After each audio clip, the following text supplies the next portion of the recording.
эцэг эх тогтоосны бүртгэлийг хэрхэн хийлгэх вэ?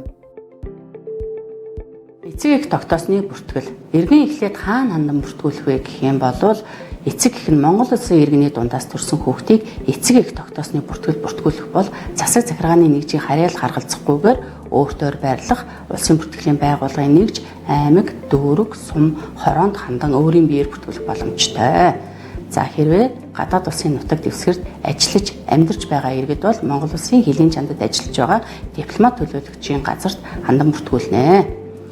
За эцэг эхийн хин нэг нь Монгол Улсын иргэн, нөгөө нь гадаадын иргэн буюу харьяалгүй хүний дундаас төрсэн хүүхдийг эцэг эх тогтоосны бүртгэл бүртгүүлэх бол улсын бүртгэлийн ерөнхий газар болон түүний орон нутаг дахь улсын бүртгэлийн хэлтэст ханднаа.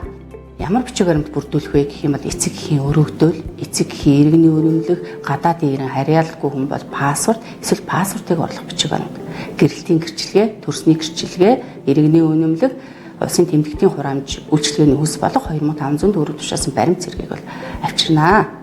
За улсын бүртгэгч бүртгэлийн ажилтан дээрх баримтчийг хүлээн авснаас хойш ажлын 5 өдрийн дотор эцэг эх тогтоосны бүртгэлийг хөтлөнө.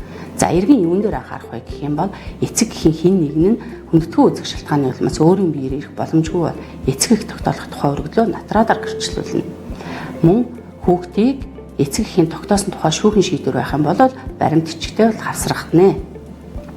За гадаад улсын хууль тогтоомжоор Монгол Улсын иргэнтэй холбоотой эцэг эх тогтоосныг гэрүүлийн тухай хууль зааснаар эцэг эх тогтоосны бүртгэлд бүртгүүлж болно. Гадаад хэл дээр байгаа баримтчиг нь албан ёсны орчуулгын хамт иргэний улсын бүртгэлд эрхийн үнэн зөвийг нотлох баримтчиг болно.